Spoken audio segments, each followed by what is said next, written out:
Özellikle iş taraftarlardan bahsetmek istiyorum. Çünkü muhteşem, muazzam dediğim zaman noi am jucat fotbal pentru ei și jucăm fotbal pentru ei. biz futbolu onlar için oynuyoruz.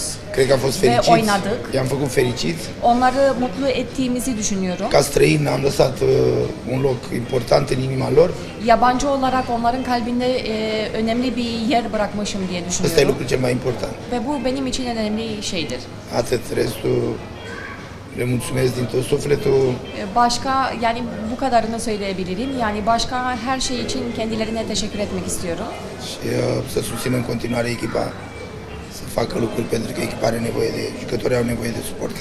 Ve bundan sonra da taraftarlar da yani ekibe olumlu enerji versinler. Çünkü Galatasaray ekibinin taraftarlara ihtiyaçları vardır. Să fie cei mai buni. En iyileri Ăsta e olabilmeleri mesajul için. meu. Yani bu benim Să mesajımdır. cânte, să fie cei mai buni. Yani şarkı söylesinler, Și la güzel bir bine, taraftar și olsunlar. când lucrurile merg bine și când lucrurile merg mai puțin bine, trebuie să fie ei lângă echipă. Yani Atunci Galatasaray e puternic. İşler iyi gitse de iyi gitmese de onların yanında her zaman olmaları lazım. Çünkü o zaman Galatasaray daha güçlü olur.